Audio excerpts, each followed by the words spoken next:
3, 2, 1. Hi students, ఇది C23 diploma ఎస్పీటెట్ అండి. ట్రిబీ వాళ్ళకి వచ్చిన పేపర్, ఈరోజు వచ్చిన పేపర్ అనమాట. So engineering drawing. So first question చూసారండి, ఇక్కడ ఇన్క్లైన్ లెటర్ 10 mm హైట్ అని ఇచ్చాడు. ఒకటి వెర్టికల్ అడుగుతాడు, లేదంటే ఇన్క్లైన్ అడుగుతాడు. హైట్ వచ్చి 10, 12, 14 అనేసి ఆల్రెడీ ఒక వీడియో కూడా చేశాను. సో మనకి ఇన్క్లైన్ లెటర్ని క్లియర్గా ఇచ్చేసాడు. సో దీన్ని ఎలా డ్రా చేయాలంటే మీకు జస్ట్ లెటర్స్ చూపిస్తాను. సో ఆ ఫార్మేట్లో రాస్తే సరిపోతుంది. సో ఇది ఆల్రెడీ ఇన్క్లైన్ లెటర్స్ ఇది, ఓకేనా. చూడండి, కొద్దిగా ఇన్క్లైన్ అయినాయి, అంటే 15 యాంగిల్లో ఇన్క్లైన్ అయినాయి అనమాట. ఇటు సైడ్ యాంగిల్ చూసా అంటే 75 ఉంటుంది. సో ఇది ఇన్క్లైన్ లెటర్స్, ఓకేనా. ఒకటి ఇన్క్లైన్ లెటర్ అడుగుతాడు, లేదంటే వెర్టికల్ లెటర్స్ అయితే ఇలా రాస్తారు. మీకు ఆల్రెడీ వీడియో చేశాను, అది చూడండి. సో దీనికి మనకు 5 మార్క్స్ వస్తుంది. నెక్స్ట్ సెకండ్ క్వశ్చన్ చూసారంటే రీడ్రా అని చెప్పాడు అనమాట. సో రీడ్రా ఇచ్చేసి మళ్ళీ ఇక్కడెక్కడ బ్యూరో ఆఫ్ ఇండియన్ స్టాండర్డ్స్ అని ఇచ్చేసాడు. సో స్పెసిఫిక్గా మనకు వచ్చి ఇదే మెథడ్లో డ్రా చేయమని అడగలేదు, కాబట్టి మనం ఏ మెథడ్ అయినా మనం డ్రా చేసుకోవచ్చు. సో ఈ క్వశ్చన్ ఆల్రెడీ మీకు మోడల్ పేపర్లో అయితే చెప్పాను, ఆ వీడియో కూడా నేను కింద లింక్లు అయితే ఇస్తాను, చూడండి. సేమ్ క్వశ్చనే యాజ్ ఇస్ ఇచ్చేసారనమాట, ఓకేనా. సో దీనికి మనకి 5 మార్క్స్, ఓకేనా. ఇన్ కేస్ వాడు అడగాలనుకోండి, సో ఎలాంటి అడుగుతాడంటే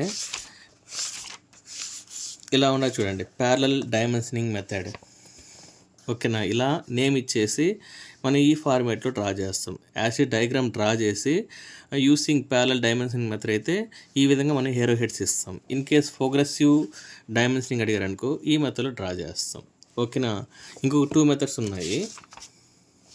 ఇది చైన్ లింక్, అది చైన్ డైమెన్షనింగ్ ఇలా వస్తుందన్నమాట, ఓకేనా. సో వాడు అసలు ఏం అడగలేదు కాబట్టి మీరు నార్మల్ మెథడే మీరు యూజ్ చేసేయండి, ఓకేనా. ఇక్కడ పర్టికులర్గా ఏం అడగలేదు, డైరెక్ట్గా రీడ్రా చేయమన్నాడు అనమాట. నెక్స్ట్ వచ్చి థర్డ్ వన్. సో ఇక్కడ ఏమి ఇచ్చాడంటే కన్స్ట్రక్ట్ ఎక్సెగన్ ఇచ్చేసాడు, సైడ్ లెంత్ వచ్చి 30 mm ఇచ్చాడు. అంటే బై జనరల్ మెథడ్ అన్నాడు. ఏ మెథడ్ అయినా మీరు యూజ్ చేసుకోవచ్చు, జనరల్ మెథడ్, ఓకేనా. సో జనరల్ మెథడ్ అంటే మీరు 60 యాంగిల్లో కూడా డ్రా చేయొచ్చు, లేదంటే ఎక్సెగన్ మీకు తెలిసిన ఒక ఫార్మేట్లో డ్రా చేసేయండి. సో ఇదో డయాగ్రామ్, ఓకేనా. ఆన్సర్ అయితే ఇలా వస్తుంది. నెక్స్ట్ ఫోర్త్ వన్ చూసారంటే మనకి ఇది స్ట్రైట్ లైన్ నుంచి అడిగారు అనమాట, ఓకేనా. స్ట్రైట్ లైన్ క్లియర్గా ఇచ్చేసాడు. ఒకవేళ ఇన్ కేస్ పాయింట్స్ నుంచి కూడా అడుగుతాడు. సో వీడు స్ట్రైట్ లైన్స్ నుంచి అడిగాడు అనమాట. ఇక్కడ ఆప్షన్ అయితే ఉన్నది 65 mm అనేసి. ఈ మోడల్ డయాగ్రామ్ ఎలా వస్తుందో చూడండి. సో ఇక్కడ చూడండి, డయాగ్రామ్ ఆన్సర్ ఇలా వస్తుందన్నమాట.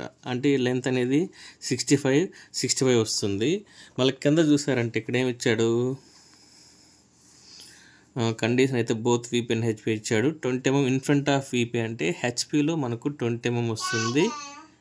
35 mm వచ్చి ఇక్కడ అబోవ్ హెచ్పీ అన్నాడు, అంటే వీపీలో వస్తుంది. అంటే వీపీలో 35 mm, ఇక్కడ 40 ప్లేస్లో 35 వస్తుంది. నెక్స్ట్ ఇంకోటి వచ్చి 20 mm ఇలా కింద వస్తుంది. సేమ్ డయాగ్రామ్, వాల్యూస్ అయితే చేంజ్ అయినాయి, ఓకేనా. ఇది 4th వన్కి ఆన్సర్, ఓకేనా. ఇది both parallel condition.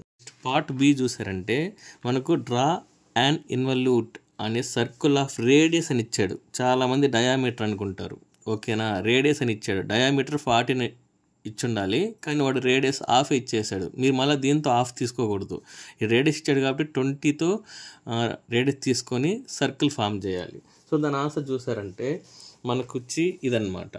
So answer అయితే ఇలా వస్తుంది. ఇది రేడియస్ ఇక్కడ 15 ఇచ్చాడు, మీరు రేడియస్ 20 బేస్ చేసుకొని చేయాలా. ఇన్ కేసు డయామీటర్ అంటే అప్పుడు ఆఫ్ చేసుకుంటాం. ఇది ఆన్సర్. ఇక్కడ టాంజెంట్ నార్మల్ లైన్ అనేది ఇక్కడ ఇచ్చాడు. అక్కడ క్వశ్చన్లు ఇవ్వలేదు కాబట్టి మీరు రాసే పని లేదు, కానీ మీరు టాంజెంట్ నార్మల్ లైన్ కూడా అడిగితే డ్రా చేయండి, ఓకేనా. ఆన్సర్ అయితే ఇది. సో నెక్స్ట్ క్వశ్చన్ చూసారంటే రెగ్యులర్ పెంటగన్ ఇచ్చాడు, ఏబిసిడి ఆఫ్ సైడ్ 35 mm ఇచ్చాడు, ఓకేనా. అంటే నార్మల్ ఒక పెంటగన్ తీసుకుంటాం, దాని side 35 mm, incline at 45 degree to VP అన్నాడు. ఇక్కడ వీపీ అంటే మనం హెచ్పీలో డ్రా చేస్తాం. మళ్ళీ ఒక కండిషన్ ఇచ్చాడు, AB line is perpendicular to HP అన్నాడు. అంటే ప్యారలల్ టు వీపీ అనేసి మీనింగ్ అనమాట. Draw the projections. దీని ఆన్సర్ చూసారంటే ఇక్కడ చూడండి ఇలా వస్తుంది, యాజ్ ఇట్ ఈస్, ఓకేనా. ఇది కండిషను. నెక్స్ట్ వచ్చి 45 డిగ్రీ టు వీపీ అన్నాడు కాబట్టి దీని అంతా ఇక్కడ ప్యారల్ చేస్తాం, ఒక లైన్ వస్తుంది. ఈ లైన్ని 45 లైన్కి టిల్ చేస్తాం, దీన్ని ఇక్కడ ప్రొజెక్ట్ చేస్తాం. స్టేజ్ 1 ఇది 2, ఇది 3 అండ్ ఇది 4 అనమాట. ఓకేనా, ఇది answer. Next 7th, A cylinder of base 30 mm diameter, axis 16 ఇచ్చేసాడు long, resting it's base on HP on అని చెప్పాడు అనమాట. ఇక్కడ 60 mm లాంగ్ గీస్తాం కదా, అది హెచ్పి లైన్లో ఉండాలని చెప్పాడు. ఆ XY లైన్లో డ్రా చేస్తే సరిపోతుంది. మళ్ళీ ఇంకో కండిషన్ ఇచ్చాడు, axis 35 mm in front of VP అంటే ఇది హెచ్పిలో వస్తుందన్నమాట. అంటే ఆ సిలిండర్ అనేది 35 mm హైట్లో మనం 30 mm డయామీటర్ సర్కిల్ అయితే డ్రా చేయాలి అనేసి మీనింగ్ అనమాట. సో దాని ఆన్సర్ చూస్తే, సో యాజ్ ఇట్ ఈస్ ఇదే డయాగ్రామ్ అండి, వాల్యూస్ మట్టుకి చేంజ్ చేశాడు. ఇక్కడ 35 mm వస్తుంది, ఇది 30 diameter, as it is value change చేయలేదు. ఇక్కడ హైట్ అనేది మనకి ఎంత ఇచ్చాడు, 60 ఇచ్చాడు, ఇక్కడ 50 ఉంది. జస్ట్ వాల్యూస్ చేంజ్ చేశాడు, ఆన్సర్ అయితే ఇలా వస్తుంది మనకి. ఓకేనా. నెక్స్ట్ 8th one చూసారంటే స్క్వేర్ ప్రిజమ్ ఇచ్చాడు. ఆఫ్ బేస్ వచ్చి 45 mm and height 90 mm. Is resting on HP అని చెప్పాడు. A vertical faces are equally incline to VP, a vertical section plane passing through the mid point, 2 adjacent sides అని ఇచ్చాడు. ఇది main point, ఈ point. ఓకేనా. Draw the top view and section అన్నాడు. దీని answer చూసారంటే దీని వాల్యూస్ కూడా చేంజ్ చేయలేదండి, యాజ్ ఈస్ మనకు ఆన్సర్ అయితే ఇచ్చేసాడు. కాబట్టి క్వశ్చన్ రీడ్ చేసుకోండి, ఇది ఆన్సర్. ఓకేనా. అడ్జసెంట్ సైడ్స్ అంటే ఈ హాఫ్లో ఇక్కడ హాఫ్ ఇక్కడ వాల్యూ తీసుకొని ఇలా గీసి, ఇది మనకు వచ్చి సెక్షనల్ ఫ్రంట్ వ్యూ అంటారు, ఇది డార్క్ చేస్తే ఇది టాప్ వ్యూ అంటారు. ఇక్కడ కట్ అయిందే ఈ పొజిషన్ టాప్ వ్యూ అంటారు, ఇది వచ్చి ఫ్రంట్ వ్యూ అంటారు. సెక్షనల్ అంటే వీడు ఇలా యాచింగ్ చేస్తాడు, అది సెక్షనల్ అంటారు. ఓకేనా. నెక్స్ట్ వచ్చి 9th డయాగ్రామ్ అండి. ఇది ఆల్రెడీ చెప్పాను ఇంపార్టెంట్ డయాగ్రామ్లో. సో దీని ఆన్సర్ అయితే చూస్తాం. దీని కూడా వాల్యూస్ ఏం చేయలేదు, నేను యూజ్ చేసే బుక్లోనే యాజ్ ఇట్ ఈస్ వాల్యూస్ అయితే ఉంది. ఇక్కడ చూడండి, వాల్యూస్ కూడా చేంజ్ చేయలేదు. నేను వీడియో చేసేప్పుడు చెప్పాను ఇంపార్టెంట్ అనేసి.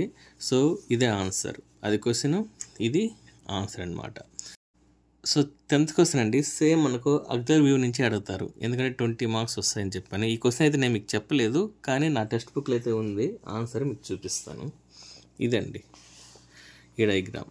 సో ఇది question, as it is question, ఇది ఆన్సర్ అయితే ఇది చాలా సింపుల్గా ఉంది. ఓకేనా. కాన్సెప్ట్ తెలిసిన వాళ్ళకి ఇది ఈజీగా డ్రా చేయొచ్చు. ఓకేనా. సో వాడికి ఇది ట్రిపుల్ ఈ పేపర్, ఇది with questions and answer explanation. Thank you.